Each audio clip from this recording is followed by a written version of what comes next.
Hello everyone, my name is Richard Robertson and I'm here to teach you how to prepare for an interview with a client. This is the second part of our three-part series on client management.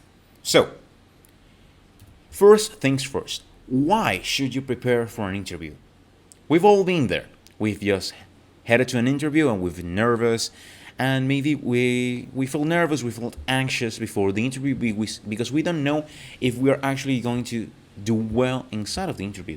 Well, that is one of the first things why you should prepare for an interview. You should prepare for an interview so you're feeling less anxious, since if you read a little bit about the client and you know what they're asking you to do, yes, fully, you can know and you can prepare for any questions that they're gonna be asking you. So, in this short video, we're gonna be showing you a couple of tips and tricks on how to prepare for that interview and how to feel a little bit more relaxed. Okay, so let's go over everything. First things first, you have to investigate of the client, dig into the job description, use camera, take care of your physical appearance, don't use humor and use the right kind of language, concentrate and get into the right state of mind. First things first, investigate about the client and the job. Okay, so let's say you were heading into an interview with BALocator.com. The first thing I would do is head into their website and check out what they have there. Look at their about section, what they want people on the internet, clients or VAs to think about them. Take a look at what image does they project onto you and what kind of business it seems to be. Is it completely serious? It's lighthearted? Is it young or is it an old business? What kind of persona does the business have? You can just take a first appearance, a look at the website and take a look at what they do. Of course, a part of taking a look at what they seem like in the business personality, try to take a look into what they do. That segues really good into job descriptions.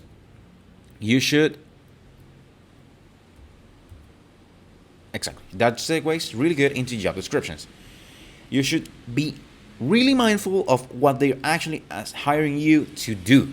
Let's say they were hiring you to be an admin BA and work on WordPress for their, I don't know, let's say they hired you to be a WordPress manager for their website so that you can post their daily blogs about protein shakes. Well, I would take a look at their protein shakes, their line of products, their website, what they do, and of course take a look at what they require you to do. You should already have taken a look at that, but doesn't matter. Like, what kind of WordPress is it? Is it the backside of the WordPress? Is it coding? It's just backend stuff.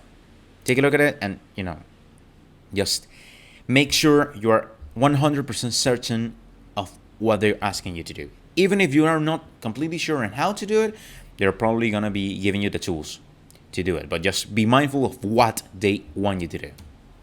Moving on, camera and physical appearance.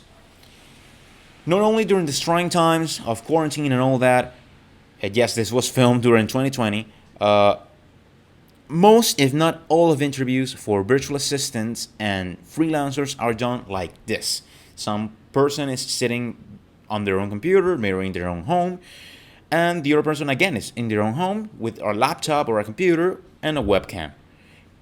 The important part of using this little thing right here is that they can feel like talking to a person. That's the difference between just having it off and having it on.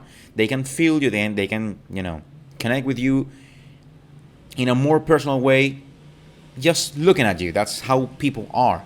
Just taking a look at the face, how they look, you can just create a best an image of the person. Moving to the image, hold on to that thought. Do you want to go into an interview with the camera on, looking like this, all ragged and unwashed? If you have a beard, maybe you haven't trimmed it for like 6 months because you don't have any way to go to the barber, or even you don't have a good clothes. You still have your PJs on. Well, that's not good. That doesn't make you seem professional at all. You should try to look more like this guy. Of course, you don't need to have a business suit on or anything like that, but be mindful of, he has his beard trimmed, He has his hair combed, and he just looks clean. He doesn't look like he was a homeless person, or he isn't rocking his quarantine hair. Humor and language. Listen, whenever you're talking to a client and you're in a professional environment, if you use humor in any kind of way, it can be misinterpreted as just rudeness or sarcasm. And both of those are bad options, especially if you're trying to gain the confidence of someone. Okay? Try to use professional language whenever you're speaking or texting. If you're texting the client before the interview, just be mindful of that. Or if you're just inside of the interview, try to keep it as professional as possible. Even if you sound a little bit robotic, doesn't matter. Try to keep it as professional as possible. Keeping that in mind, you should answer the client's questions clearly and to the point. Avoid unrelated topics and avoid using humor or jokes during the interview because of what we mentioned. This is really important because you should be mindful of what they're asking you. If you're asking you the number of pears in a can, I don't know, you shouldn't answer by the number of cans that you have. That doesn't make sense. You should answer what they're asking you. Concentration and the right state of mind. So, concentration is pretty simple. You just try to be mindful of what they're asking you. Maybe you're anxious, maybe you're stressed out, and that's why you answer something that they didn't ask you. Well, just be mindful of that and try to avoid it. How can you avoid it? By getting into the right state of mind. Before the interview, just if you're going to investigate over the client, just take a deep breath and go investigate over the client 30 minutes before the interview. At least an hour before the interview. 30 minutes before the interview, you shouldn't take a look at anything. You should just try to relax, breathe easily. If you know how to do meditation, I would recommend that you do that. Or just take deep breaths and just relax. Just let it all out before you get into an interview. Remember that you were chosen just to get into the interview already. The client already thinks that you are at least capable of doing what they are asking you to. So it's not like a test of something. It's just to validate what they saw on your CV. Well, with nothing more to add, that's it. Thank you for your time. Take care.